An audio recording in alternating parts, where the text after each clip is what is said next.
किसी नगर में एक धनवान साहूकार रहता था, जिसका व्यापार दूर दूर तक फैला हुआ था। यश, कीर्ति, मान सम्मान और धन दौलत, व्यापारी के पास ये सभी चीजें थीं, लेकिन साहूकार के कोई संतान नहीं थी। इस बात की चिंता उन्हें हमेशा सताती थी कि उनके जाने के बाद व्यापार कौन संभालेगा।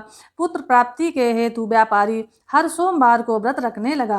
वो पूरी श्रद्धा भाव से शिव और माता पार्वती की आराधना करता था। उसकी भक्ति को देखकर देवी पार्वती बहुत प्रसन्न हुई और उन्होंने शिव जी से आग्रह किया कि स्वामी साहूकार की मनोकामना पूरी कर दें। पार्वती की इच्छा को सुनकर भगवान शिव ने कहा कि हे देवी पार्वती, इस संसार में हर प्राणी को उसके कर्मों का फल मिलता है और जिसके भाग्य में जो होता है उसे भोगना ही पड़ता है।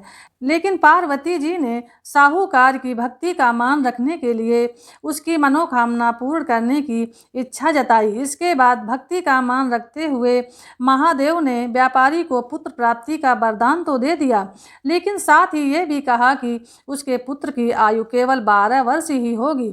इस बात को सुनकर व्यापारी को ना खुशी हुई और ना ही दुख हुआ। वह पहले की भांति शिव जी की पूजा करता रहा। साहूकार के घर में जब पुत्र का जन्म हुआ तो परिवार के सभी लोग बहुत खुश हुए। जब वह बालक 11 वर्ष का हुआ तो उसे पढ़ने के लिए साहूकार ने पुत्र के मामा को बुलाकर उसे बहुत सारा धन दिया और कहा कि तुम इस बालक को काशी विद्या प्राप्ति के लिए ले जाओ और मार्ग में यज्ञ कराना। जहाँ भी यज्ञ कराना वहाँ ब्राह्मणों को भोजन के साथ दक्षिणा देते हुए जाना। इस तरह मार्ग में यज्ञ कराते हुए दोनों एक नगर में जा पहुँचे जहाँ राजा की पुत्री की शादी थी। लेकिन जिस राजकुमार से उसका विवाह होने वाला था वह एक आंख से काना था। दूल्हे के पिता ने सच्चाई छुपाने के लिए साहूकार के पुत्र को दूल्हे की जगह बिठा दिया, परंतु साहूकार का पुत्र बहुत ईमानदार था। राजकुमारी को धोखा देना न्याय के विरुद्ध लगा।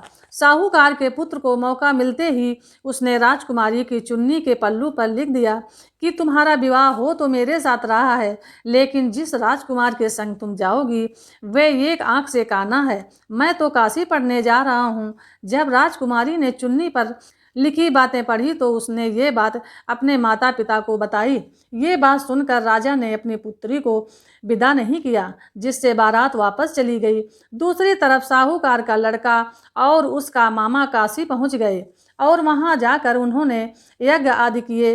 जिस दिन साहूकार के लड़के की उम्र 12 वर्ष की हुई उस दिन यज्ञ के बाद लड़के ने अपने मामा से कहा कि मेरी तबीयत कुछ ठीक नहीं है। मामा ने कहा कि तुम अंदर जाकर सो जाओ। शिव जी के वरदान के अनुसार कुछ ही देर में उस बालक के प्राण निकल गए। मृत भांजे को देखकर उसके मामा ने विलाप करना शुरू कर दिया। संयोगवश उसी समय शिव जी और माता पार्वती उधर से जा रहे थे।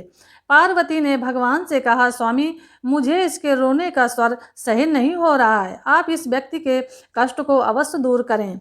लेकिन उस मृत बालक को देखकर महादेव बोले कि ये तो उसी साहूकार का पुत्र है जिसे 12 साल की आयु का ही वरदान प्राप्त था। मात भाव से विभोर माता पार्वती ने कहा कि हे स्वामी, आप इस बालक को लंबी आयु देने की कृपा करें, अन्यथा इसके वियोग में इसके माता पिता भी तड़प तड़प कर मर जाएंगे।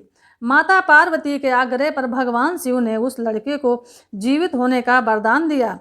शिव की कृपा से वह बालक जीवित हो गया। इसके बाद शिक्षा समाप्त करके लड़का मामा के साथ अपने नगर की ओर चल दिया। वापसी में वो दोनों उसी नगर में पहुंचे जहां उसका विवाह हुआ था। उस लड़के के ससुर ने उसे पहचान लिया और महल में ले जाकर उनकी खातिरदारी की और अपनी पुत्री को साहूकार के लड़के के साथ विदा कर दिया। इधर साहूकार और उसकी पत्नी भूखे प्यासे रहकर बेटे की प्रतीक्षा कर रहे थे। उन्होंने प्रण कर रखा था कि यदि उन्हें अपने बेटे की मृत्यु का समाचार मिला तो वह भी प्राण त्याग देंगे, परंतु अपने बेटे को जीवित होने का समाचार पाकर वो बहुत प्रसन्न हुए। फिर उसी रात भगवान शिव ने साहूकार के स्वप्न में आकर कहा, हे श्रेष्ठी, मैंने तेरे सोमवार के व्रत करने और व्रत कथा सुनने से प्रसन्न होकर तेरे पुत्र की लंबी आयु प्रदान की है।